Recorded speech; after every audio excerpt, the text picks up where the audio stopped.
जिल्हा परिषद अहिल्यानगर शिक्षण विभाग प्राथमिक मिशन आरंभ शिष्यवृत्ती परीक्षा मार्गदर्शन वर्ग इयत्ता 8वी आज दिनांक 7 डिसेंबर 2025।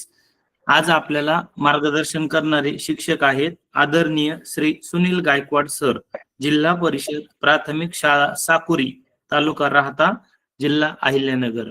मी गायकवाड सरांना विनंती करतो की त्यांनी आपल्या मार्गदर्शनाला सुरुवात करावी। गायकवाड सर। ओके, हा, धन्यवाद देवटे सर। विद्यार्थी मित्रांनो, आज आपण मे 2021 मध्ये झालेल्या 8वी शिष्यवृत्ती परीक्षेतील प्रश्न क्रमांक पेपर क्रमांक 2 चे 44 ते 59 ह्या प्रश्नांचं स्पष्टीकरण आपण आज पाहणार आहोत। तर सर्वप्रथम 44 नंबरचा प्रश्नाला मी सुरुवात करत आहे। आवाज येतोय माझा मित्रांनो? हा येतोय आवाज सर, येतोय? हा येतोय आवाज। त्यांचा माईक बंद आहे, त्यांना बोलता नाही येणार। Okay sir, okay sir. हा, तर 44 नंबरचा प्रश्न आहे, बीसी त्यानंतर ईजी, एचके, केओ आणि एनएस असे अक्षरांची त्या ठिकाणी क्रमवारी दिलेली आहे आणि आपल्याला त्यामध्ये त्यांनी सूचना दिलेली आहे की यातील पुढील क्रमाने येणारा पर्यायापैकी कोणता पर्याय निवडशाल। तर त्यामध्ये विद्यार्थी मित्रांनो आपल्याला त्यांनी एबीसीडी ची वाय पर्यंतची सिरीज वर दिलेली असते, त्यानुसार आपण या पर्यायामध्ये शोधणार आहोत। तर पहिल्या ठिकाणी प्रथम आहे पहा बी, बी नंतर दुसऱ्या ठिकाणी आहे ई, बी नंतर ई पर्यंत आपण मोजलं तर आपल्याला मध्ये सीडी हे 2 अक्षर गाळलेले दिसतात। ई नंतर एच दिसतो पहा पुढच्या मालिकेत, ई मध्ये सुद्धा ई नंतर एच येताना एफ जी हे 2 अक्षरे गाळलेले दिसतात। या क्रमाने आपण जर विचार केला, एच नंतर परत 2 अक्षरे गाळून के घेतलाय, के नंतर 2 अक्षरे गाळून एन हे अक्षर त्यांनी घेतलेलं आहे। मग एन नंतर विद्यार्थी मित्रांनो ओ आणि पी हे 2 अक्षरे गाळून त्यानंतर क्यू हा अक्षर आपल्याला पर्यायामध्ये शोधायचा आहे। मग क्यू पर्यायामध्ये अक्षर असणारे 2 आणि 4 हे 2 पर्याय त्या ठिकाणी दिसत आहेत। मग आपण बी नंतरचा जो सी दिसतोय ते सी नंतर जी कशा क्रमाने आलाय जी क्रमवारी शोधणार आहोत। मग सी नंतर डीई एफ असे 3 अक्षर गाळलेले आपल्याला त्या ठिकाणी खालून दिसत आहेत। जी नंतर एच आय जे आणि के घेतलेलं दिसतं। या क्रमाने पुढे जर गेला तर 3 अक्षर गाळून आपल्याला पुढचं अक्षर घ्यायचं आहे। मग शेवटच्या या ठिकाणी यस आहे पहा, या नंतर यस आहे।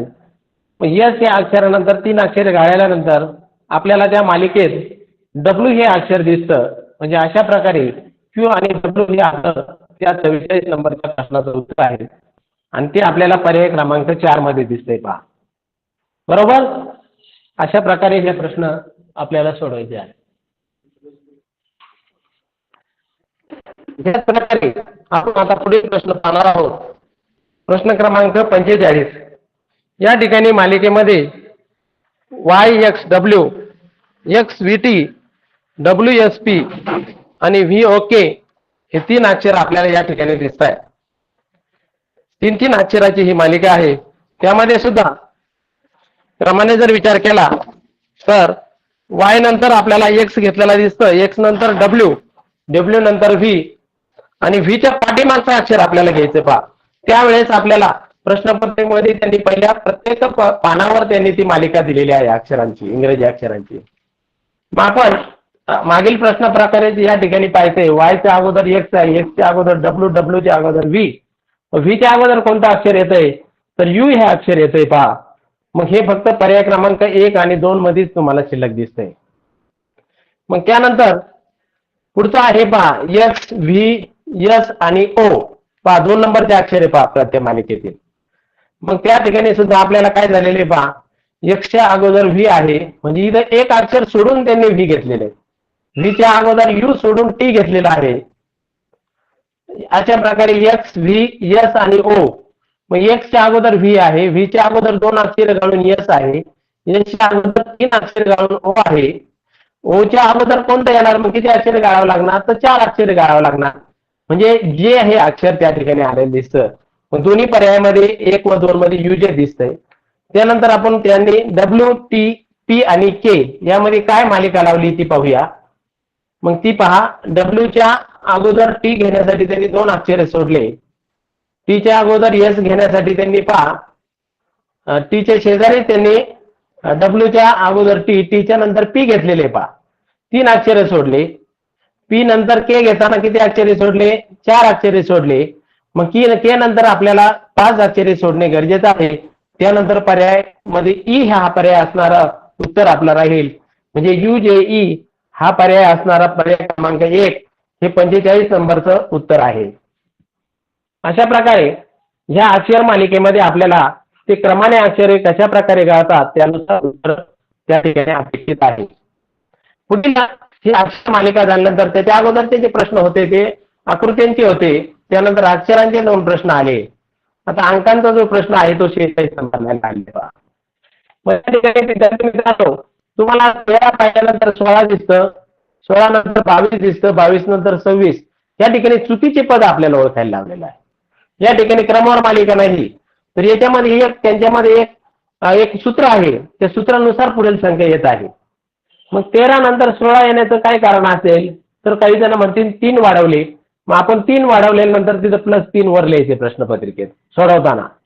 कारण आपल्याला हे 50 प्रश्न हे अतिशय कमी वेळेत सोडायचे असतात. मग त्यासाठी आपण त्यासाठी क्लुप्ती शोधणार आहोत. काय क्लुप्ती वापरून त्यांनी 13 नंतर 16 घेतले? 16 नंतर 22 घेताना त्यांनी काय नियम लावला? तर 16 आणि 6 22 +6. मग 22 नंतर 26 घेतल्यानंतर परत 4 आले. असा क्रम म्हणजे थोडासा अदलबदल झालेला दिसतो. मग अशा वेळेस आपल्याला क्रमवार त्याची वाढ दिसत नाही. 26 नंतर 38 मध्ये किती वाढ दिसते? तर +12. म्हणजे ह्या वेळेस काय करायचं, आपण त्या अंकांकडे नीट पाहायचं आहे. त्या ठिकाणी पाहिल्यानंतर आपल्याला लक्षात येतं की 13 मधला 3 आणि 1 अंकाचा जो गुणाकार आहे 3 × 3 तो त्याच्यामधला क्रमवार वाढ होताना दिसते पहा. 3 × 3 म्हणजे 13 आणि +3 किती झाले? 16. 6 × 6 म्हणजे +6. अशा प्रकारे तो सूत्र शोधल्यानंतर आपल्याला उत्तर शोधणं अवघड जात नाही. कारण 2 दुणे 4 ते 4 त्यामध्ये प्लस केल्यानंतर 26 आले. 6 दुणे 12 मिळवल्यानंतर 26 मध्ये 12 38 आले. म्हणजे या क्रमाने 38 मध्ये किती मिळवायला लागेल? तर 8 आणि 3 चा गुणाकार किती येतो? 8 3 24 म्हणजे 24 त्यामध्ये मिळवायचे आहे. 38 मध्ये 24 मिळवल्यानंतर 62 त्याचे येतात पर्याय. 62 उत्तर येतं. 62 च्या पुढे 76 करण्यासाठी किती मिळवावं लागेल आपल्याला? तर 6 दुणे 12 +12 केल्यानंतर त्या ठिकाणी किती यायला पाहिजे होते? 62 + 12 74 यायला पाहिजे होतं. तर तिथं उत्तर आहे 76. म्हणजे त्या ठिकाणी 76 हा पर्याय चुकीचा आहे. म्हणजे पर्याय क्रमांक 3 हे आपलं 46 नंबर प्रश्नाचं अचूक उत्तर होईल. तर मित्रांनो, अशा प्रकारच्या प्रश्नामध्ये त्यांनी प्रत्येक वेळेस वेगवेगळे त्या ठिकाणी सूत्र वापरलेलं असतं. ते शोधणं हेच आपल्याकडून त्यांना या बुद्धिमत्तेच्या पेपरमध्ये अपेक्षित असते. त्यासाठी आपल्याला विविध प्रकारच्या प्रश्नांच्या सरावानंतर हे प्रश्न सहज जमणं शक्य आहे. कारण त्यातील सूत्र आपल्याला शोधणं गरजेचं आहे. अशा प्रकारे 46 नंबरचे प्रश्न झाल्यानंतर आपण 47 नंबरचा प्रश्न पाहणार आहोत.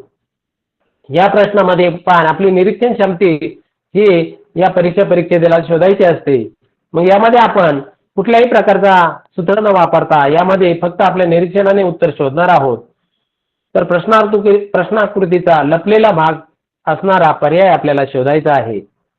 तर त्यामध्ये आपल्याला दिसते पहा, चौरसामध्ये वेगवेगळ्या प्रकारचे आकृती त्यामध्ये मिक्स आहे. आणि प्रश्नाकडे पाहिल्यानंतर प्रश्नाकृतीमध्ये जी आकृती आहे त्यातील लपलेला भाग आपल्याला पर्यायामध्ये शोधायचा आहे. मग यामध्ये काय करायचं विद्यार्थी मित्रांनो? अचूक उत्तर तर शोधायचं, पण जे नाहीये त्याला पहिल्यांदा आपण कट करायचं वेगाने. तर पहा, पर्याय क्रमांक 1 मध्ये आपल्याला काहीतरी दिसतंय पहा आकृतीमध्ये प्रश्नपत्रिकेत शोधल्यानंतर. तर त्या ठिकाणी वरच्या बाजूचा जो कर्व आहे तो खाली आल्यानंतर त्या ठिकाणी थोडंसं तिरकस होऊन परत थोडंसं अर्धवट दिसतोय. मग आपल्याला तिथं थोडंसं उत्तर मॅच होतंय, परंतु आपण पुढचे पर्याय सुद्धा कट करून मग तो पर्याय स्वीकारायचा आहे. 2 नंबर पर्यायामध्ये जी लांबशी रेषा दिसते ती दिसते, पण त्याला कुठेही जॉईंट आपल्याला अर्धवर्तुळासारखा दिसत नाही. पर्याय क्रमांक 2 चुकीचा आहे. 3 नंबरचा पर्यायामध्ये सुद्धा एक आपण कर्व जो उंचवर आलेला आहे तो सुद्धा आपल्याला, आणि आडवी रेषा खाली दिलेली आहे तिरकस रेषा, हे सुद्धा दिसत नाही, तो बी चुकीचा आहे. आणि 4 मध्ये सुद्धा काही अंश आपल्याला दिसतोय, पण खालच्या बाजूला त्यांनी काय केलं आहे की जे 2 त्या ठिकाणी खालच्या बाजूला ते गोलाकार होते तर ते त्यामुळे 4 नंबरचा पर्याय कट होतो. म्हणून पर्याय क्रमांक 1 या प्रश्नाचं उत्तर आपण लगेच प्राधान्याने अचूक म्हणून या ठिकाणी नोंद करून गोल करायचं आहे. खूप वेळ न देता आपल्याला याचं उत्तर शोधायचं आहे. त्यानंतर 48 नंबरचा आपल्या हक्काच्या मार्काचा जो प्रश्न आहे त्यामध्ये प्रथम क्रमांकाला हा प्रश्न येतो पहा. परंतु अशा वेळेस विद्यार्थी अति आत्मविश्वासाने चूक करण्याची खूप दाट शक्यता असते. यामुळे अशा प्रश्न 48 नंबरचा प्रश्न जो आहे तंतोतंत असणारी आकृती पर्यायातून निवडा. यामध्ये आपण 3 चुकीचे उत्तरे अगोदर शोधून चौथा उरलेला आपला पर्याय शोधायचा आहे. याच्यामध्ये ही फॉर्म्युला खूप उपयोगी पडतो. मग पहिल्या नंबरचा पर्याय कट झाला कारण वरच्या बाजूला त्या आकृतीमध्ये जो वरच्या बाजूला टोक आहे ते त्या ठिकाणी दिसत नाही. दुसरा नंबरचा पर्याय सुद्धा त्याच कारणाने कट झाला. खाली पाहायची गरजच नाही. 3 नंबरच्या पर्यायामध्ये मात्र वरचं टोक दिसतंय परंतु खाली काहीतरी आपल्याला साम्य दिसतंय. म्हणून 3 नंबरचा पर्याय थोड्या वेळ ठेवूया आणि 3 आणि 4 मध्येच उत्तर आपलं लपलेलं आहे. मग विद्यार्थी मित्रांनो अचूक निरीक्षण केल्यानंतर आपल्या लक्षात येते पहा की 48 नंबरला त्या ठिकाणी 3 आणि 4 मधून कोणता पर्याय तुम्हाला योग्य वाटतो पहा. खालच्या बाजूला 3 नंबरच्या पर्यायामध्ये जो त्यांनी उंची दिलेली आहे त्या याची उलटा ग्लासची ती छोटी दिसते म्हणून पर्याय क्रमांक 4 हे आपलं अचूक उत्तर या ठिकाणी येईल पहा. तुम्ही बारकाईने निरीक्षण केल्यावर तुमच्या लगेचच ते लक्षात येते. फक्त तुम्ही जर काही 3 नंबरला अगोदर उत्तर आहे म्हणून ते जर केलं तर तुमच्या हाताची 2 मार्क त्या ठिकाणी कमी होणार आहे. पर्याय क्रमांक 4 हे आपल्या 48 नंबरच्या प्रश्नाचं उत्तर आहे. अशाच प्रकारचा 49 नंबरचा जो प्रश्न आहे तो आपण पाहणार आहोत. यामध्ये आपल्याला अपूर्ण आकृती दिलेली असते आणि पर्यायामध्ये त्याला जुळणारी या पर्यायाला म्हणजे पर्यायामधून ती आकृती आपल्याला शोधावयाची असते. अशा वेळेस त्याने एक जो अर्धा भाग आपल्याला त्या आकृतीचा पूर्ण दिलेला आहे पहा. अर्धा भागामध्ये काय त्यांनी नियम वापरलाय तर तुमच्या लक्षात येईल पहा. तो जो वरच्या बाजूला रेषेच्या वरची बाजू आणि खालची बाजू ही आरशातील प्रतिमा त्या ठिकाणी दिसते पहा. म्हणून मग पर्याय क्रमांक या ठिकाणी सुद्धा तीच पद्धत वापरायची की जे चुकीचा पर्याय आहे जे कुठंच नाहीये त्या उत्तराच्या जवळ सुद्धा नाहीये ते पर्याय पहिल्यांदा आपल्याला कट करायचे आहे. 1 नंबरचा पर्याय आपल्याला काहीसा योग्य वाटतोय तो थोड्या वेळ बाजूला ठेवा. 2 नंबरचा पर्याय लगेचच कट होतो कारण वरच्या बाजूला जी आडवी रेषा देऊन तिरपी रेषा आलेली आहे ते 2 मध्ये दिसत नाही त्यामुळे 2 कट झाला. 3 नंबरचा थोड्या वेळ राहून द्यायचा आहे कारण त्याच्याकडे बाकीच्या रेषा जुळत आहेत. 4 नंबरचा ताबडतोब कट होताना दिसतोय कारण ती जी रेषा आहे तिरपी ती मध्यभागी आहे पहा त्या अर्धवर्तुळाला तो चौरसाकृती ती मध्यभागी जी रेषा आहे ती पर्याय क्रमांक 4 मध्ये काय केली एका बाजूला त्यांनी अशी जवळ घेतलेली आहे पहा त्या मध्य रेषेच्या. त्यामुळे पहिल्या पर्यायामध्ये 2 पर्यायामध्येच आपलं उत्तर आपल्याला लपलेलं आहे 1 आणि 3 मध्ये. तर तुम्हाला 1 नंबर आणि 3 मधला फरक लक्षात येईल पहा. खालची जी आकृती आहे खालच्या बाजूची त्याच्यामध्ये जो वरच्या रेषेला आडमधल्या रेषेला जो उभी रेषा येऊन जुळलेली आहे ती पर्याय क्रमांक 1 मध्ये बरोबर दिसते आणि त्या ठिकाणी जो अर्धवर्तुळ परत वरच्या दिशेने जाताना दिसते ते पर्याय क्रमांक 1 मध्ये अचूक दिसते. म्हणून पर्याय क्रमांक 49 1 हे उत्तर त्या ठिकाणी निश्चित होत आहे आणि पर्याय क्रमांक जो 3 आहे तो त्या ठिकाणी बाद होताना तुम्हाला दिसत आहे कारण त्याची आरशातील प्रतिमा खालची आणि वरची जुळत नाही. म्हणून ते कडेला जे मध्यवर्ती बिंदूपासूनचा जो भाग आहे त्याच्यामध्ये ते उत्तर त्या ठिकाणी लपलेलं दिसतंय.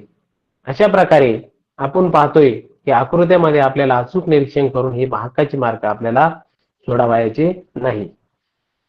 त्यानंतर आपण पुढील प्रश्न पाहणार आहोत. प्रश्न क्रमांक 50 आहे. 50व्या प्रश्नामध्ये एक मालिका दिलेली पहा आणि त्या मालिकेमध्ये एक चौरसाकृती कोड्यासारखी ती एक चौरस दिसतोय त्याच्यामध्ये 9 संख्या त्या ठिकाणी आपल्याला दिसत आहे. त्या 9 संख्यामधून आपल्याला अचूक अशा प्रकारे प्रश्न पर्यायामधून त्या प्रश्नचिन्हाच्या जागी पर्याय शोधायचा आहे. मग याच्यामध्ये एक उभा किंवा आडवा असा एक फॉर्म्युला लपलेला असतो. मग आपण पाहिलं 7 उभा पर्याय पहिल्यांदा पाहिला 7, 28 आणि 12.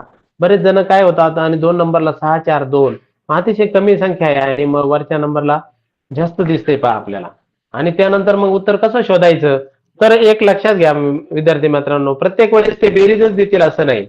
कधी गुणाकार देतील, कधी वर्ग संख्या देतील, कधी मूळ संख्या देतील, कधी त्या दोघांचा गुणाकार हा मधल्या संख्येच्या कितीतरी पट असेल 2 दुप्पट असेल किंवा तिप्पट असेल यासाठी आपण काय करायचंय, मधला जो कमी अंकाचा जो पर्याय आहे ना 6 4 2, त्यामध्ये पहा तुम्हाला लक्षात येईल 6 दुने 12 वरचे आणि खालचे जे अंक आहे 6 आणि 2 यांचा गुणाकार किती आलेला आहे 6 दुने 12, तो 4च्या काहीतरी पटीत दिसतोय पहा आपल्याला.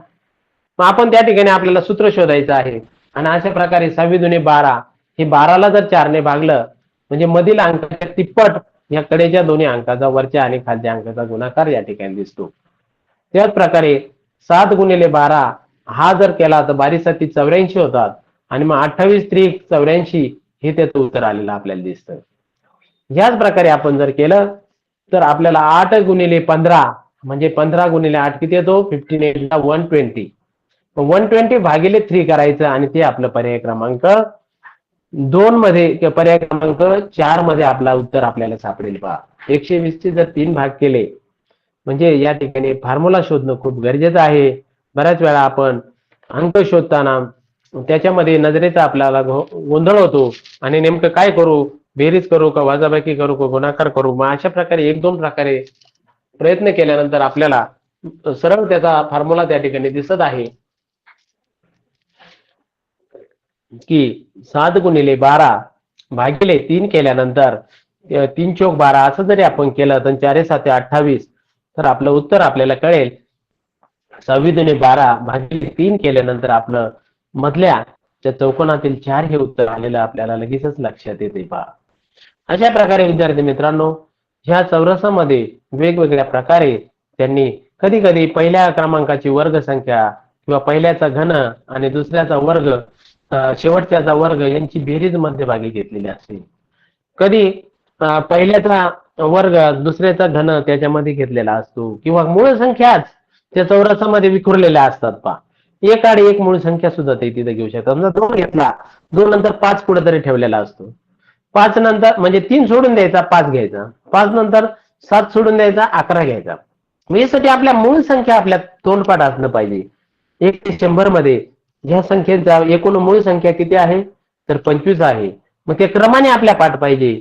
मग त्यासाठी मी तुम्हाला एक फॉर्म्युला सांगतोय पहा की आपल्याला 44 22 322 321 हा फोन नंबर आपल्याला थोडा पाठ करायचा आहे. मी परत एकदा रिपीट करतो 4422 322 321.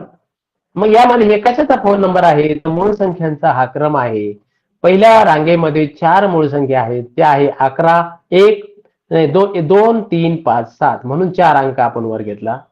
दुसऱ्या याच्यामधले 4 आहे 11 13 17 19 म्हणून 4 नंबर परत घेतला. तिसऱ्या 21 ते 30 मध्ये 2 नंबर का घेतला तर 23 आणि 29 या दोनच मूळ संख्या आहेत. पुढच्या रांगेत 2 का घेतला तर 31 आणि 37 हे 2 मूळ संख्या त्या ठिकाणी आहेत. त्यानंतर पुढच्या पर्यायामध्ये 41 43 आणि 47 अशा 3 मूळ संख्या आहेत म्हणून 3 घेतलाय. पुढे 53 59 म्हणून 2 घेतले आहेत. पुढे 61 67 म्हणून पुन्हा एकदा 2 घेतलाय. 71 73 79 3 घेतलाय. 83 89 2 घेतलाय आणि शेवटच्या बाजूला शेवटच्या रांगेत फक्त 93 हा एकमेव मूळ संख्या आहे. अशा प्रकारे ही जर आपण मूळ संख्येचा तक्ता तयार करून जर भिंतीवर लावला तर आपल्या तोंडपाठ झाल्याशिवाय राहणार नाही. 2 3 5 7 11 13 17 19 23 29 31 37 41 43 47 53 59 61 67 71 73 79 83 89 आणि 97 शेवटच्या रांगेतला 97 नंबर होता. मी चुकून 93 सांगितला 97. अशा प्रकारे एकूण 25 मूळ संख्या आपल्या तोंडपाठ असणं अतिशय गरजेचं आहे. याचा उपयोग तुम्हाला वारंवार प्रत्येक ठिकाणी झालेला दिसून येईल म्हणून या मूळ संख्येचा तक्ता आपण अवश्य आपल्या भिंतीवर लावून तो पाठ करावा अशी मी आपणास या ठिकाणी सूचना करत आहे. त्यानंतर आपण पुढील प्रश्न आपण प्रश्न क्रमांक 51 पाहणार आहोत की घडीची आकृती त्या ठिकाणी दिलेली असते.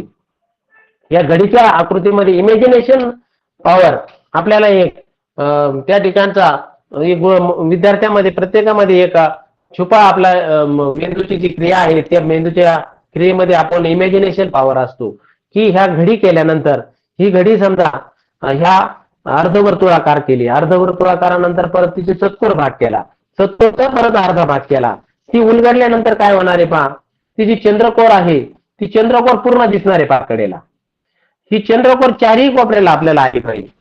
म्हणून पर्याय क्रमांक 1 बाद होईल. कारण ती ज्यावेळेस तुम्ही घडीगे उलगडणार तिची चारही कोपऱ्याला जाणार आहे. मग ती चंद्रकोरची दिशा कोणाला पाहिजे? परिघाच्या दिशेने ती कोर आपल्याला दिसली पाहिजे. म्हणजे केंद्राच्या बाजूला अर्धवट भाग दिसला पाहिजे चंद्राचा. मग पर्याय क्रमांक 1 लगेचच कट झाला. 2 सुद्धा कट झाला कारण तो मध्यभागी आलेला आहे. पर्याय क्रमांक 3 आणि 4 मध्ये कॉम्पिटिशन आहे. अशा प्रकारे 2 पर्याय पहिले कट करून घ्यायचे. त्यानंतर ती जी मध्यभागी केंद्राभोवतीची जी रे आपल्याला त्या ठिकाणी ती रेष दिसते, काळा केलेला भाग दिसतोय, तो जर आपण घडी उलगडल्यानंतर त्या तो पाव भागामध्ये ती दिसताना कशी दिसेल पहा, ती चौरसासारखीच दिसेल. परंतु आपल्याला पर्याय क्रमांक काय झाला, 2, 3 मधल्या आणि 4 मधल्या पहिले 4 पर्याय त्या ठिकाणी ताबडतोब कट होईल. कारण ते शंकरपाळ्यासारखा तो आकार आहे, तो पर्याय क्रमांक 3 मध्ये आहे. 4 मध्ये मात्र त्या ठिकाणी डायरेक्ट चौरस दिसत आहे. तो सरळ चौरस न घेता शंकरपाळ्याचा पर्याय 3 नंबरचा आपलं अतिशय बिनचूक असं आपलं उत्तर असेल पहा. म्हणून 51 नंबरचा जो प्रश्न आहे त्या 51 नंबरच्या प्रश्नाचं उत्तर मी तुम्हाला सांगतो का ते 51 नंबरचं प्रश्नाचं उत्तर हे पर्याय क्रमांक 3 आहे. म्हणून या घडीचा प्रश्न अतिशय सोपा असतो.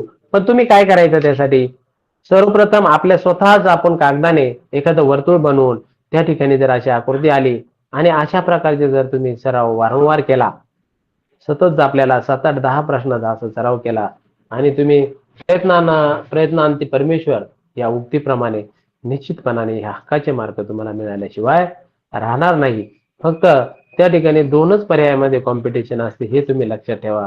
2 पर्याय लगेचच बाद झालेले आपल्याला प्रत्येक ठिकाणी दिसतंय. आतापर्यंतच्या उदाहरणात आपल्याला वारंवार मी तुम्हाला तेच सांगतोय. आता दुसऱ्या पुढचा जो प्रश्न आहे पहा, किती 52 नंबरचा, त्या ठिकाणी सुद्धा पहा सेम फॉर्म्युला आहे. त्या चौरसाचे 4 जे कोपरे दिसतात तो पूर्ण हा शेवटचा कोपरा उलगडल्यानंतर आपल्याला काय होणार आहे, तो धनुष्य बाणाचा आकार सारखा जो बाण दिसणार आहे तो खालच्या बाजूला असा कोपऱ्यात तिरपा कट दिसतो पहा. मग तो तिरपा कट आल्यानंतर त्याचा पर्याय क्रमांक 2 बाद होतो पहा. त्या ठिकाणी तो तिरपा कट नाही, त्या ठिकाणी सरळ रेष दिसते. पण त्यासाठी तो सरळ नाही, त्याला तिरपा कट पाहिजे म्हणून पर्याय क्रमांक 2 बाद झाला. म्हणून मग बाकीकडे कॉम्पिटिशन आहे. तो पहिल्यांदा पर्याय क्रमांक 2 कट करायचा.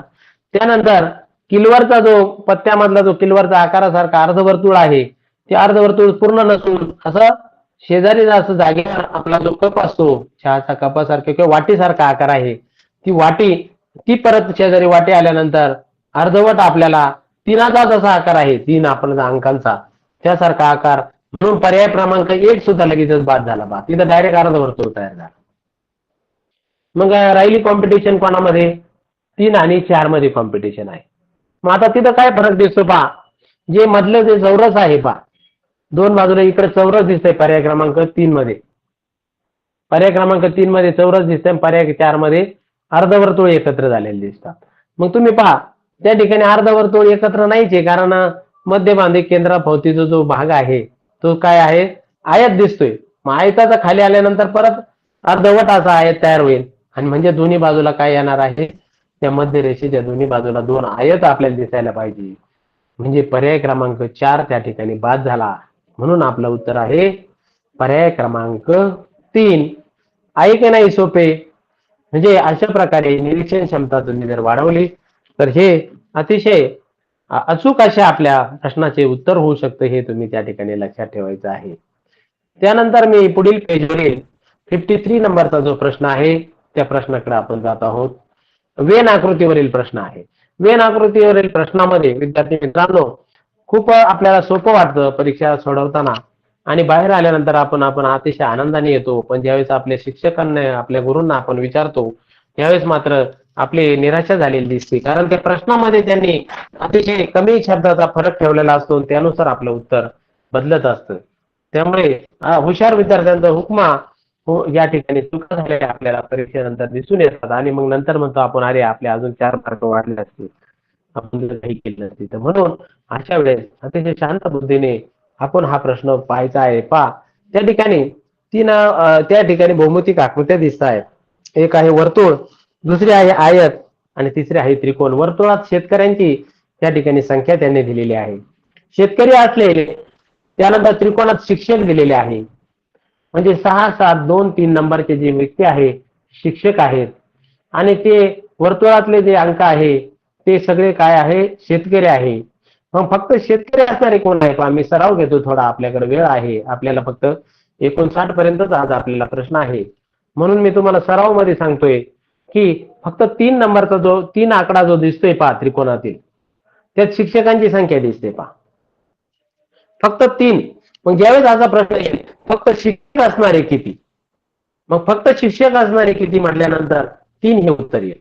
पण त्यांनी जर विचारलं शिक्षक या वेन आकृतीत एकूण शिक्षक किती, मग एकूण शिक्षक किती म्हटल्यानंतर मात्र आपण सगळ्या त्या त्रिकोणातील अंकांची बेरीज करायची. 7 आणि 2 9 6 15 आणि 3 18 शिक्षक त्या ठिकाणी आहे. परंतु जर त्यांनी विचारलं की शेतकरी असणारे शिक्षक किती, पण त्यांनी फक्त शब्द नाही लावला पहा, शेतकरी असणारे शिक्षक किती, मग त्या ठिकाणी आपल्याला 7 बी घ्यावा लागेल, कारण 7 6 हे शेतकरी आहे. 7 आणि 6 अंक, आणि मग 7 आणि 6 किती झाले, आणि शिक्षक कोण आहे, शेतकरी असणारे शिक्षक किती झाले, मग 7 आणि 6 13.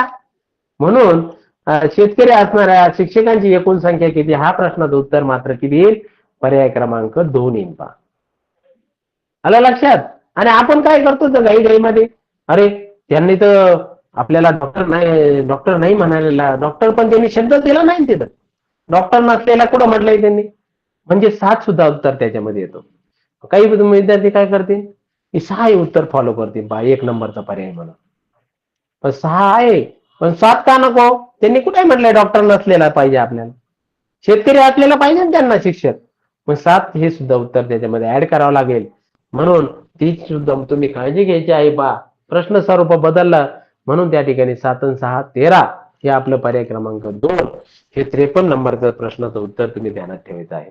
त्यानंतरचा प्रश्न ताबडतोब मी आता तुम्हाला स्पष्टीकरण केलं त्यानुसार आहे. काय म्हटलंय तिथे, फक्त शेती करणाऱ्या डॉक्टरांची संख्या, फक्त डॉक्टर असणाऱ्या शिक्षक, फक्त शब्द वापरा. ज्यावेळेस फक्त शब्द वापरता त्यावेळेस मात्र तुम्ही काय करायचं आहे, फक्त शेती करणारे डॉक्टर शोधायचे. आता डॉक्टर कशामध्ये आहे पहा, आयतामध्ये आहे. डॉक्टर त्याचे भरपूर आहे, 5 4 2 7, पण फक्त शेती करणारे डॉक्टर म्हटले त्यांनी. मग फक्त शेती करणारे डॉक्टर काय येईल, जे वर्तुळात आणि आयतात असले पाहिजे, फक्त वर्तुळात आणि आयतात असणारे. मग फक्त वर्तुळात आणि आयतात असणारे कोण आहे पहा बरं तुम्ही, त्रिकोणात नसले पाहिजे ते.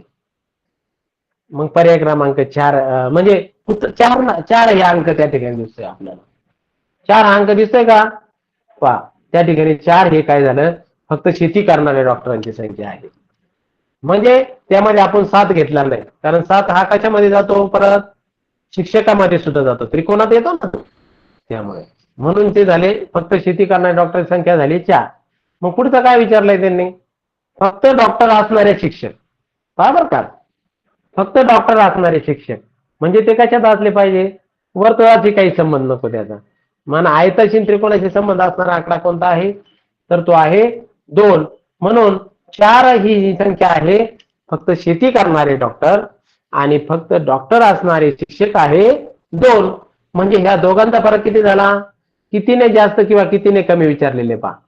मग कितीने कमी, फक्त पहिलं विचारलं ना त्यांनी, शेती करणारे डॉक्टर संख्या ही जास्त आहे, कितीने जास्त आहे, तर 4 वजा 2 2 ने जास्त. मग असं उत्तर कुठं आहे पहा, आपल्या पर्याय क्रमांक 3. म्हणजे ह्या प्रश्नाचं उत्तर आलंय आपलं पर्याय क्रमांक 3 2 ने जास्त. आहे का नाही सोपे, परंतु आपल्याला त्यासाठी निश्चितपणाने त्या ठिकाणी अचूक निरीक्षण आणि अचूक आपल्याला त्या ठिकाणी बोध होणं, त्या प्रश्नामध्ये त्यांना काय अपेक्षित आहे हे आपल्याला त्या ठिकाणी अचूकरित्या स्पष्ट करणं गरजेचं राहील. अशा प्रकारे प्रश्नाची खूप विविधता त्यामध्ये असते, परंतु त्यामध्ये कुठलंही घाबरण्याचं कारण नाही. फक्त आपण प्रश्नाला अंडरलाईन करायचं, त्या ठिकाणी फक्त शब्द आलेला आहे त्या ठिकाणी जाणीवपूर्वक आपण त्याला अंडरलाईन करायचं. म्हणजे 53 मध्ये जर फक्त शब्द असता तर आपलं उत्तर 1 नंबरचं असतं, परंतु तो शब्द नसल्याने आपलं उत्तर 13 म्हणजे पर्याय क्रमांक 2 आला. पुढील प्रश्न आहे पहा, प्रश्न क्रमांक 55 म्हणजे 55. हे दिनदर्शिकेवर आधारित हे जे प्रश्न असतात यामध्ये सुद्धा एक निश्चित असा फॉर्म्युला आहे, म्हणजे जेणेकरून ह्या ही जी परीक्षा आहे ही बुद्धिमत्ता चाचणी ही जर तुम्ही कमी वेळेमध्ये आपल्याला जास्त प्रश्न सोडायचे असतात. म्हणजे 1.5 तास म्हणजे किती मिनिटे? 90 मिनिटे. त्यामध्ये 25 प्रश्न इंग्रजीचे आहेत. त्या प्रश्नासाठी समजा आपण 20च मिनिटं धरू किंवा 15च मिनिटं धरू, जर ज्याचं इंग्रजीवर प्रभुत्व आहे तो सोप्या पद्धतीने तो 15 ते 18 मिनिटांमध्ये ते सोडू शकतो. असे 15 मिनिटांमध्ये तर व्हायलाच पाहिजे. मग राहिले किती मिनिटं आपल्याकडे? 90 मधून 15 मिनिटं गेले तर 75 मिनिटं आपल्याकडे शिल्लक राहतात. म्हणजे एका प्रश्नाला 50 प्रश्नाला जर 75 मिनिटं आहे म्हणजे आपल्याला 1 मिनिट आहे आणि वर 25 मिनिटांमध्ये परत प्रत्येकाचं विभाजन करायचे अर्धा मिनिट भेटतो. 1.5 मिनिटांमध्ये आपल्याला एक एक प्रश्न आपल्याला एक सरासरी आपल्याला सोडायची आपण या ठिकाणी अपेक्षा त्यांनी ठेवलेली असते. आणि दिनदर्शिकेच्या प्रश्नाला काय होतंय? महाराष्ट्र दिन बुधवारी आला, मग महाराष्ट्र दिन हे आपल्याला माहित पाहिजे. महाराष्ट्र दिन कधी असतो? तो जो कामगार दिन आहे तोच आपला महाराष्ट्र दिन आहे. म्हणजे 1 मे हा आपला महाराष्ट्र दिन आहे. म्हणजे यानुसार प्रत्येक महिन्यातील महत्वाचे दिवस आपल्याकडे एक तक्त्यामध्ये लिहिलेले पाहिजे. जसं जानेवारी महिन्यामध्ये प्रजासत्ताक दिन आहे, 3 जानेवारीला बालिका दिन आहे, 12 जानेवारीला राष्ट्रीय युवा दिन आहे. त्यानंतर फेब्रुवारी महिन्यामध्ये सुद्धा विज्ञान दिन हा आणि 28 फेब्रुवारी आपला विज्ञान दिन आहे. 27 फेब्रुवारी मराठी भाषा गौरव दिन आहे. युवा शिरवाडकर यांचा जन्मदिवस. म्हणजे या अनुषंगाने आपल्याला ते महत्वाचे दिवस पाठ असणे. शिवजयंती, श्री छत्रपती शिवाजी महाराजांची जयंती 19 फेब्रुवारी हा सुद्धा आपल्याला परीक्षेला प्रश्न येऊ शकतो. आणि नुकत्याच काही परीक्षांमध्ये 21 जून जो योगा दिन म्हणून जागतिक योगा दिन आपल्या सुरू झालेला आहे 2015 पासून, आणि ते योगा दिन जो आहे त्याच्यावर सुद्धा वारंवार प्रश्न विचारले जातात. पर्यावरण दिन आहे 5 जून. त्यानंतर 5 सप्टेंबर आपला शिक्षक दिन आहे. कधी कधी ते आपल्या 11 नोव्हेंबर आपला शिक्षण दिन आहे, त्यावर सुद्धा प्रश्न विचारलेले आपल्याला दिसून येतात. नाताळवरचा हमखास प्रश्न असतो. 2 ऑक्टोबर गांधी जयंती. म्हणजे अशा प्रकारे लोकमान्य टिळक पुण्यतिथी 1 ऑगस्ट. म्हणजे अशा प्रकारचे आपल्याकडे एक प्रत्येक महिन्यामधील जे महत्वाचे दिवस आहे त्याचा संग्रह करून आपण तो जर लोकसंख्या दिन आहे 11 जुलै, म्हणजे अशा प्रकारे स्वच्छ हात धुवा दिन किंवा वाचन दिन आहे आपला 15 ऑक्टोबर, जो डॉक्टर अब्दुल कलाम माजी राष्ट्रपती यांच्या जयंतीनिमित्त आपण वाचन प्रेरणा दिन साजरा करतो. अशा काही दिवसांची आपल्याकडे यादी असणे गरजेचं आहे. मग ह्या प्रश्नाच्या अनुषंगाने मी तुम्हाला त्या ठिकाणी अचूक उत्तराचे 2 पर्याय निवडायला लावले. मग तुम्हाला दुसरी गोष्ट या ठिकाणी मी सांगू इच्छितो की आपल्याला या ठिकाणी महिने जे आहे आपले 12 महिने आहे, 12 महिन्यापैकी 4 जे महिने आहेत ते महिने आपण ध्यानात ठेवायचे की ते 30 दिवसाचे असतात पहा. मग 4 महिने कोणते 30 दिवसाचे आहे?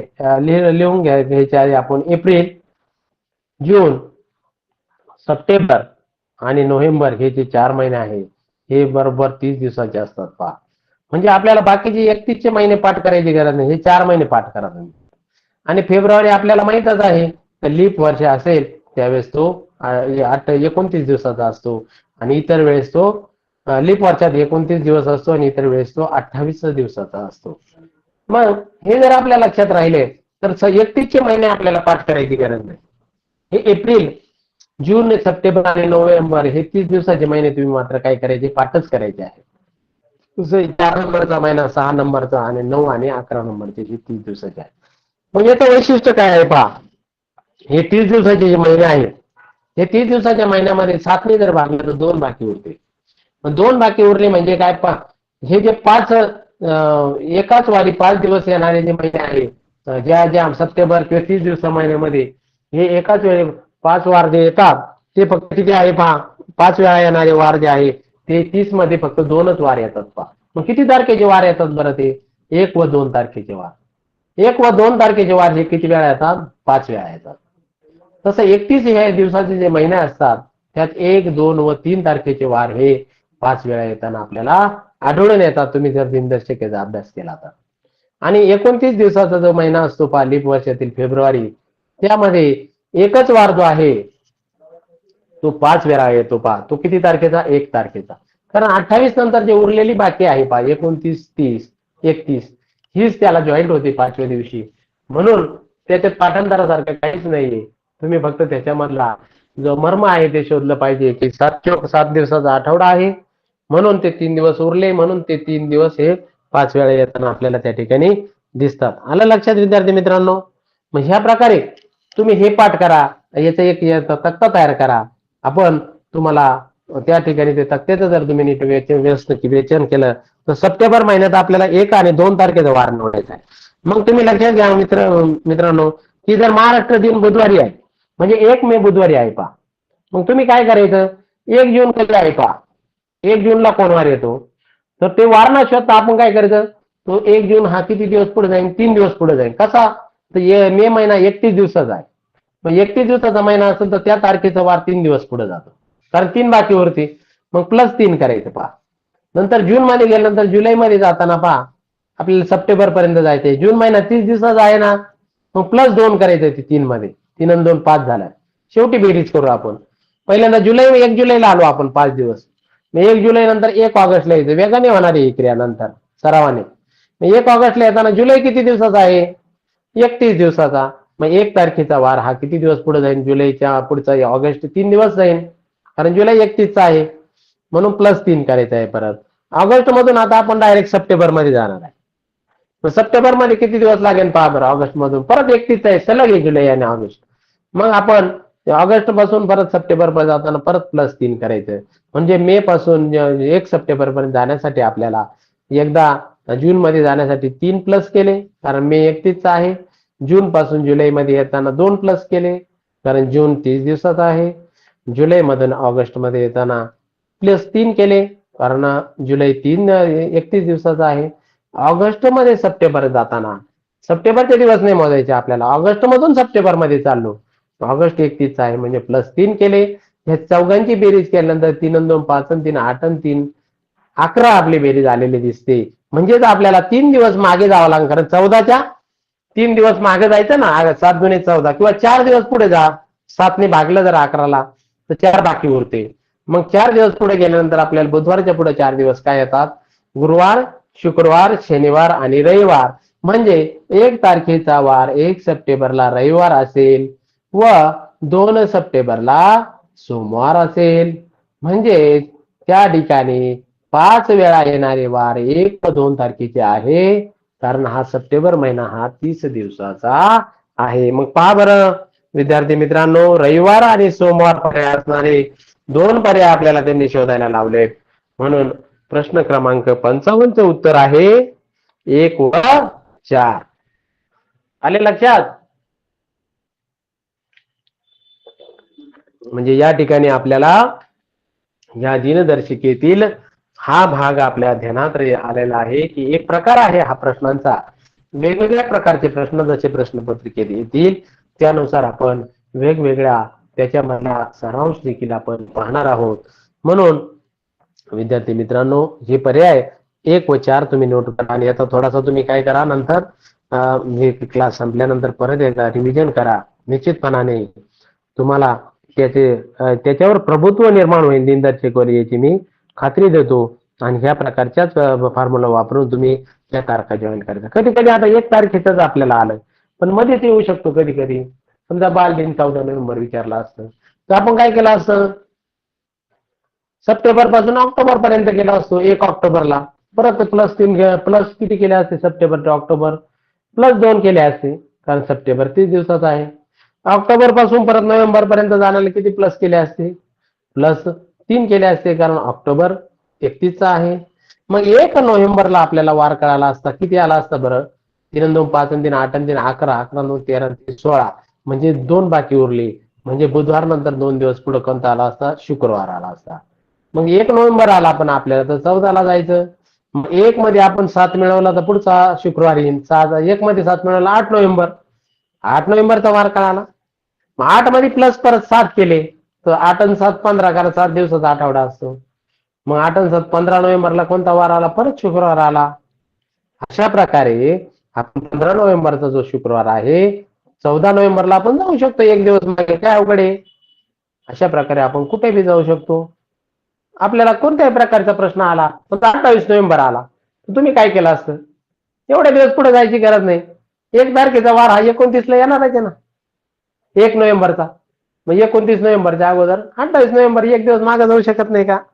अशा प्रकारे प्रश्न विविध प्रश्न प्रकारे ते विचारतात. त्यानुसार आपण आपल्याला जो सूत्र आपल्याला सांगितलेले आहे त्याचा आपण वापर करायचा आहे. आपले अवघे 4च प्रश्न आता राहिलेले आहे. म्हणजे ते महत्वाचे प्रश्न आहे पहा, म्हणजे त्याला वेळ खाऊ प्रश्न आहे. 56 नंबरचा जो प्रश्न आहे तो आहे, अभिषेक सूर्यास्त पाहत होता. मग आपल्याला त्यांनी काय संकल्पना माहित पाहिजे की सूर्यास्त हा कोणत्या दिशेला होतो. सूर्योदय माहित आहे आपल्याला पूर्वेला होतो. सूर्यास्त कुठं होतो तर तो सुद्धा माहित आहे, पश्चिमेला होतो. मग त्याचं तोंड पश्चिमेला आहे. आणि आपण जे आपल्याला नकाशा, जो भूगोलाचा नकाशा आहे त्यानुसारच आपण वरची दिशा उत्तर धरायची आहे. कारण आपण काय करतो, परीक्षा हॉलमध्ये शोधतो पश्चिम कुठे, तिकडे तोंड करून पाहतो, मग ते आकृती काढले. तसं नका करू. तुम्ही वरची दिशा उत्तर ठेवा, खालची दिशा दक्षिण, उजव्या बाजूला पूर्व आणि डाव्या बाजूला पश्चिम ही दिशा कायम ठेवा. मग पश्चिम दिशेकडे तोंड जर असेल, मग त्याचं तोंड आपल्याला कोणत्या आपल्या हाताच्या डाव्या बाजूला त्या ठिकाणी करायचं आहे. आकृती तयार करायची आपल्याला.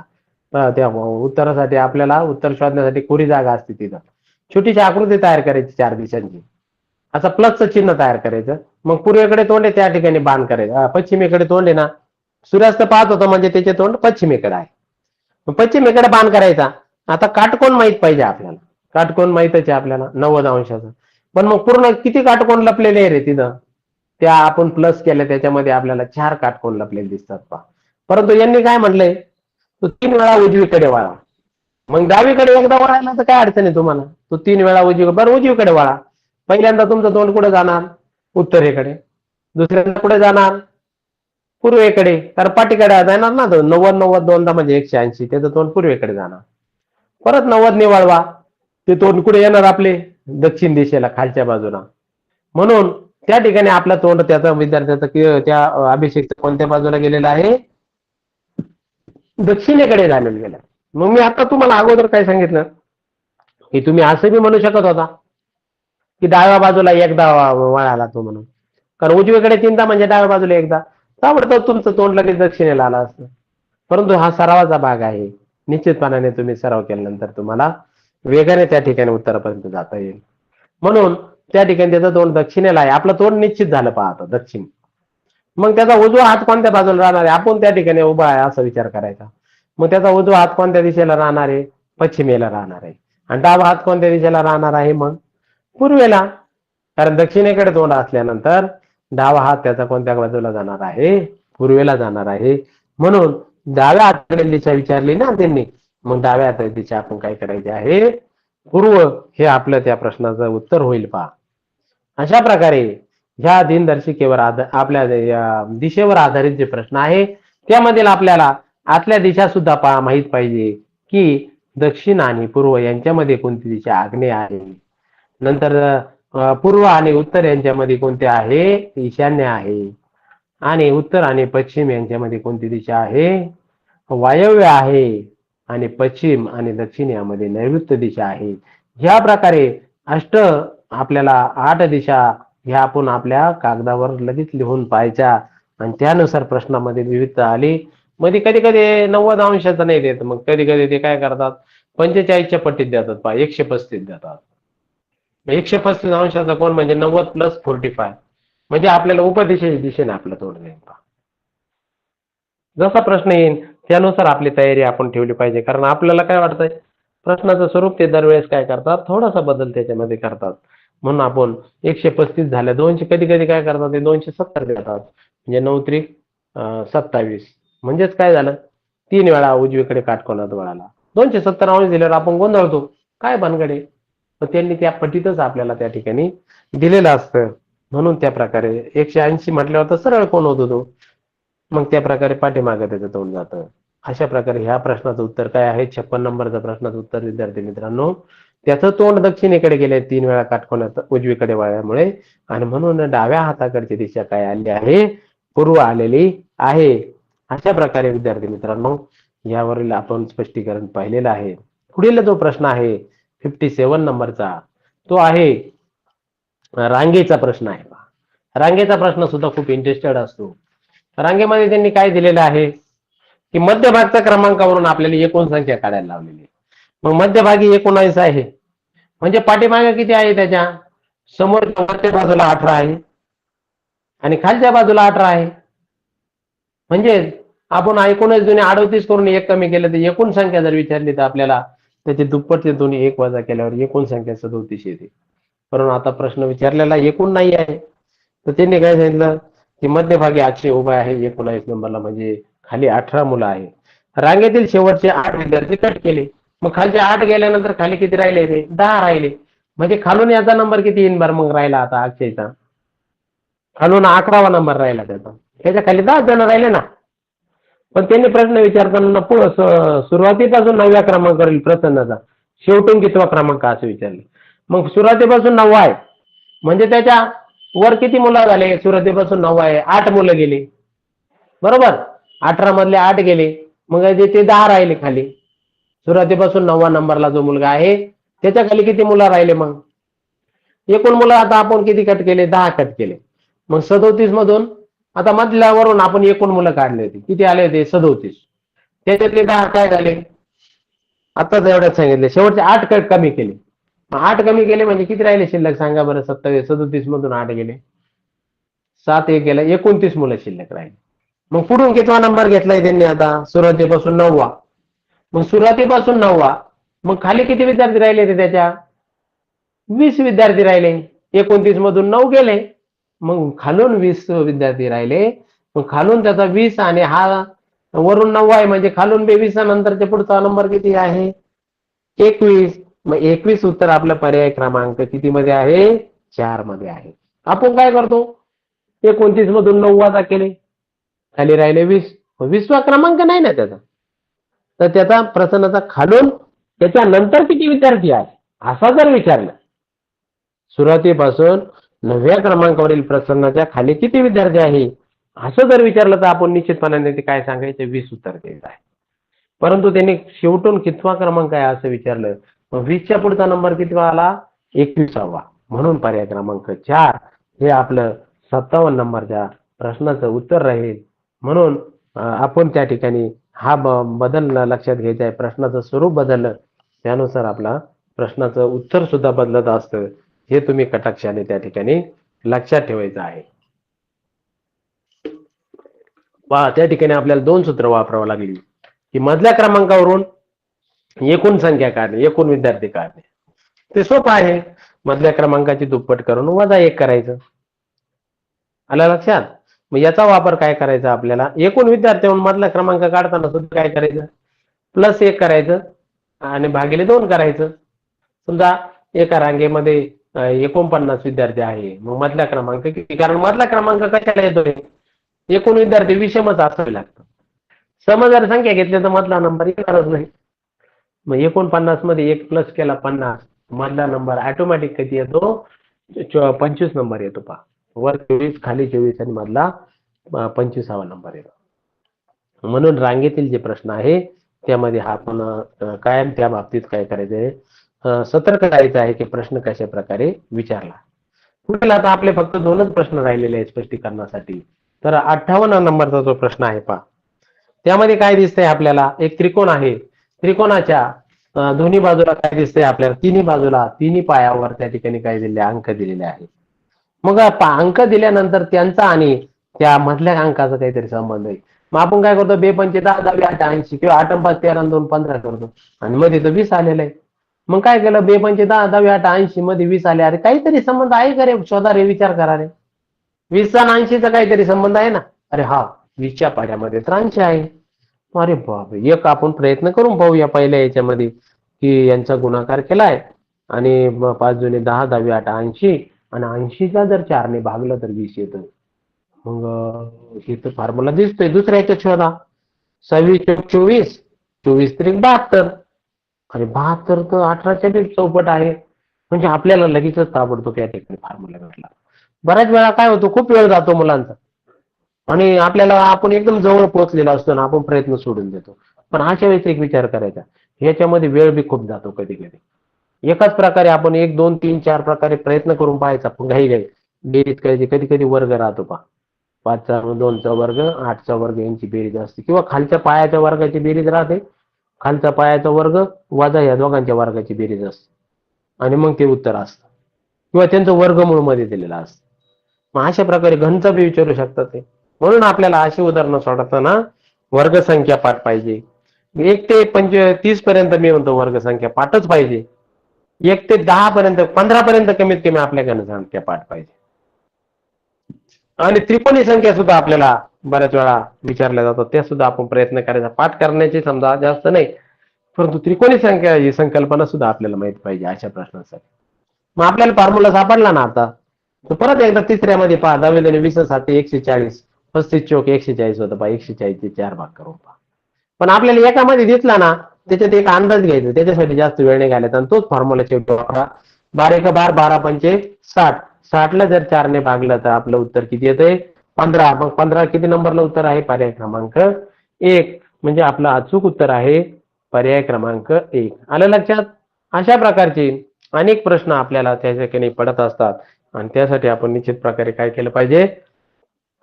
त्याचा वापर करून त्याचा उपयोग केला पाहिजे. मग आता या ठिकाणी पहा, हे त्रिकोणाची शेवटचा प्रश्न आहे. आकृतीत एकूण त्रिकोण किती? विद्यार्थी मित्रांनो, याच्यामध्ये अतिशय सूक्ष्म भेद असतात पहा. 15, 16, 17 आणि 14. मग आपल्याला ते त्रिकोणाचं आपण सूत्र मोजतो पहा. कोणतं? एका पायावर असे तिरप्या तिरप्या रेषा मारल्यानंतर जितके त्रिकोण भरतात त्याच्यामध्ये आपण अंक भरतो 1 2 3 4 आणि त्यांची बेरीज करतो. 4 आणि 3 7 आणि 2 9 आणि 1 10 त्रिकोण आहे. त्यासारखा हा प्रश्न नाहीये. मग या प्रश्नामध्ये विविध काय आहे की त्यांनी वाकड्या तिकड्या रेषा देऊन त्याच्यामध्ये आपल्याला वेळ घालवण्याचा त्यासाठी प्रयत्न करतात ते. अशा प्रश्नाला मी तुम्हाला एक सूचना देईल की हे प्रश्नाला तुम्ही स्टार करायचा आणि हे सगळ्यात शेवटी सोडवण्याचा वेळ उरल्यानंतर प्रयत्न करायचा. ही मी तुम्हाला जाहीरपणे सूचना, कारण आपण शेवटच्या प्रश्नापर्यंत आपल्याला पोहोचण्याची त्या ठिकाणी गरज असते. बरेच विद्यार्थी काय करतात, अशा प्रश्नामध्ये येत असतं म्हणून ते वेळ घालवतात. मग हे प्रश्न त्यांनी मुद्दामून आपल्याला निर्णय क्षमता आपली तपासण्यासाठी दिलेल्या असतात. का बरं? कारण हे प्रश्नामध्ये तुम्ही फार जवळ जातात आणि तुमचं उत्तर 15 पर्यंत त्रिकोण आलं बरोबर, तुम्ही लगेच 15चं उत्तर गोल करतात आणि मग कधी कधी उत्तर 16 निघू शकतं आणि नंतर म्हणतो अरे एक त्रिकोण तर आपल्याकडून राहूनच गेला. म्हणून अशा प्रश्नाला मी सजेशन करेल तर तुम्ही सगळ्यात शेवटी द्या. आणि याच्या प्रश्नाची सोडवण्याची पद्धत मी आता तुम्हाला सुचवतो पहा. जेवढे त्रिकोण तुम्हाला दिसतंय तेवढ्यामध्ये तुम्ही अंक मिळवा, अंक द्या त्यात, जेवढे त्रिकोण दिसतात तेवढे. तुम्ही एक एक शोधण्यापेक्षा जेवढे त्रिकोण दिसतात त्याला अंक द्या. त्या ठिकाणी तुम्हाला ते अंक दिल्यानंतर तुम्हाला दिसेल पहा की त्या ठिकाणी एकूण 8 त्रिकोण आपल्याला दिसू राहिले डायरेक्ट, सिंगल सिंगल पहा. 8 तुम्ही देऊन पहा तुमच्या हाताने. 1 2 3 4 5 6 7 8. मग काय करा तुम्ही, ते जे अंक दिलेले ना ते 8 त्रिकोणचे तुमचे फिक्स झाले. त्यानंतर काय करा, 2 अंकापासून एकत्र त्रिकोण तयार कोणते होता असे पहा. मग असे अंक तुम्हाला दिसल्यानंतर तुम्ही काय करणार, जे जे 2 अंकापासून तयार होणारे त्रिकोण आहे ना तेवढे अंक द्या. त्या ठिकाणी तुम्हाला ते 5 त्रिकोण तयार झालेले दिसतात पहा, 2 अंकापासून एकत्र करून. समजा 1 व 2 पासून, 5 व 6 पासून, 6 व 7 पासून, 7 व 8 पासून. अशा तुम्ही आता अंक कसे देणार त्याच्यावर आपल्याला जर फलक असता, थोडस तांत्रिक त्रुटीमुळे ते आपल्याकडून राहून गेलं, मग फळ्यावर तुम्हाला निश्चितपणाने मी दाखवून दिलं असतं की 1 2 3 4 हे जर आपण एकत्र केले त्याचे 2 अंकापासूनचे 5 त्रिकोण त्या ठिकाणी झालेले तयार होतात दिसतात. त्यानंतर 3 अंकापासून तयार होणारा एक त्रिकोण आहे तो सुद्धा तुम्हाला त्या ठिकाणी धरायचा आहे, म्हणजे 14 त्रिकोण झाले. त्यानंतर एक 4 अंकापासून एक त्रिकोण तयार होतं, म्हणजे 4 अंक एकत्र करून म्हणजे 3 4 5 8 असे अंक एकत्र केल्यानंतर तो मधला त्रिकोण दिसतो पहा. आणि नंतर शेवटचा जो त्रिकोण आहे तो 6 अंकापासून तयार झालेला आहे, म्हणजे 1 2 3 4 सगळ्यात मोठा त्रिकोण आहे पाहतो, फक्त खालचा पाया सोडून तो खालच्या बाजूचा तिरपा, तर तो सगळ्यांचा सगळ्यात मोठा तो त्रिकोण आहे. तो त्या ठिकाणी मिळवल्यानंतर त्याचं उत्तर आहे पर्याय क्रमांक 2. अशा प्रकारे 16 हे आपल्याला त्रिकोण त्यामध्ये दिसतात.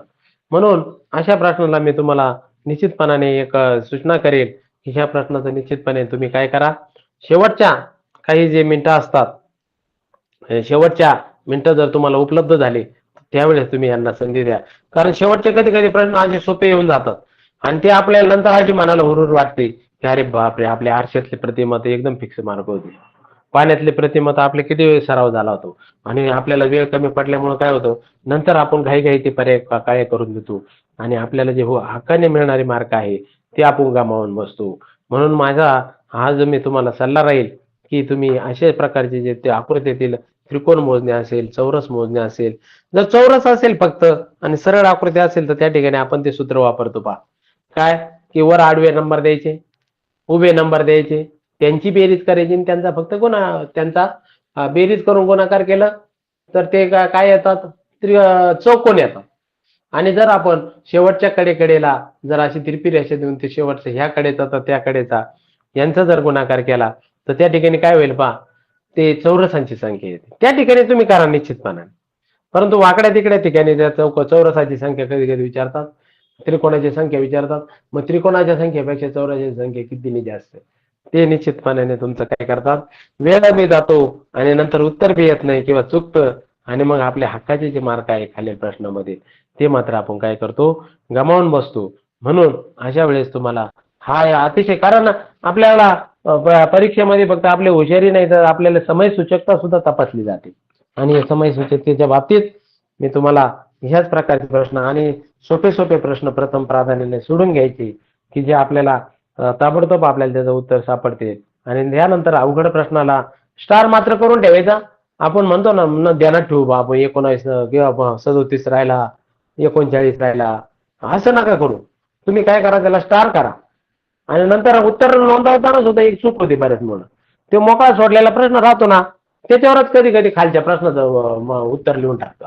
समजा 36 नंतर आपण काय केलं, 2 उत्तर सोडून दिली. मग 37 38 सोडल्यावर किती नंबरचा प्रश्न सोडवतो आपण, 39. मग काय करतो आपण, 39 ला बरोबर उत्तर आलं 3, आपण ते 38 मोकळं सोडलेले तिथंच 3 काळा करून देतो. म्हणजे ते आपल्याला जर नंतरच्या वेळेस तर ते उत्तर 2 असेल तर ते खाडाखोड चालत नाही. तुम्ही जर खाडाखोड केलं तर काय होतं, तुमचं उत्तर ते आहे ते बी चुकतं. म्हणून अशा वेळेस आपण काय करायचं की मात्र बुद्धी शांत ठेवून अतिशय ते प्रश्नाचं उत्तर सोडवायचं आहे. अशा प्रकारे मी तुम्हाला काही जे महत्वाचे हिंट दिलेले आहे. मूळ संख्या तुम्ही लिहून घ्या. मूळ संख्या तुम्हाला पाठ करायच्याच आहे 1 ते 100च्या. आणि पुन्हा एकदा मी तुम्हाला सांगतो, 44 22 4422 322 321 हा फोन नंबर आपल्याला याच्यासाठी पाठ करायचा आहे. कधी कधी आपल्याला काय होतं, आता माझ्याकडून सुद्धा पहा शेवटच्या ओळीतील मी 93 बोलून गेलो, पण 93ला तर 3 ने भाग जातो. आणि त्यासाठी तुम्ही काय करायचंय, हे फोन नंबर जर पाठ ठेवला आणि त्या मूळ संख्या जर आपण एका तक्त्यावर लिहिलं तर एक 4-5 दिवसांनी 8 दिवसांनी तुमचं ह्या निश्चितपणाने पाठ झाल्याशिवाय राहणार नाही. 2 3 5 7 11 13 17 19 23 29 31 37 41 43 47 53 59 61 67 71 73 79 83 89 97. मी हे माझ्या स्वतः पाठ झाली, कारण मी सुद्धा काय करतो विद्यार्थ्यांना शिकवताना माझा स्वतःचा सराव भरपूर वेळा झाल्यामुळे माझं ते सहज आता हृदयावर कोरले गेलेलं आहे किंवा मनामध्ये आहे. तसं तुमचं सुद्धा सर्वांती तुम्ही जेव्हा एकमेकांना बोलता. दुसरी गोष्ट मी तुम्हाला काय सांगितली, पाढे पाठ पाहिजे आपले. पाढे सुद्धा काय करायचे, सरावाने पाठ होतात. तिसरी गोष्ट मी तुम्हाला सांगितली, वर्गसंख्या काय आहे, घनसंख्या काय आहे, हे आपल्याला निश्चितपणाने एकदम ताबडतोब आपल्याला ते आठवतात.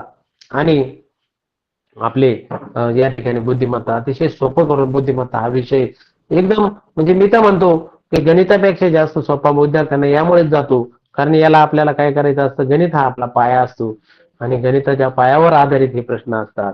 याच्यामध्ये आकृतीचे प्रश्न पहा, याच्यासाठी तुम्हाला काही वेगळी तयारी करायची का, तुम्ही ताबडतोब जाऊन परीक्षेला बसले तरी जर तुम्हाला त्या आकृत्या निरीक्षणाने जमतात, कारण हा व्यवहारातला बाजू असते. अशा प्रकारे आपण आज आपल्या ह्या दिलेल्या 1 तासामध्ये 44 ते 59 या प्रश्नाचं स्पष्टीकरण आपण आज पाहिलेलं आहे. यामध्ये आपल्याला दिनदर्शिकेवर आधारित असेल, आकृत्यावर आधारित असेल, संख्या मालिकेवर आधारित असेल किंवा कोड्यावर आधारित असेल किंवा घडीच्या आकृत्यावर आधारित असेल, अशा विविध अंगी प्रश्नांचा आपल्याला सराव झालेला आहे.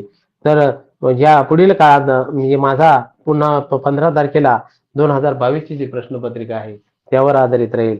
आपण सर्व विद्यार्थ्यांनी अतिशय चांगल्या प्रकारे या ठिकाणी प्रश्न स्पष्टीकरण समजून घेतले. पुन्हा एकदा आपल्याला या ठिकाणी धन्यवाद देतो आणि शुभरात्री म्हणून मी या ठिकाणी आजची ही तासिका संपवतो. धन्यवाद. धन्यवाद सर. अतिशय चांगल्या पद्धतीनं विद्यार्थ्याला समजण्याचं मार्गदर्शन केलं आपण. धन्यवाद सर्व ओके. विद्यार्थी मित्रांना. Okay sir.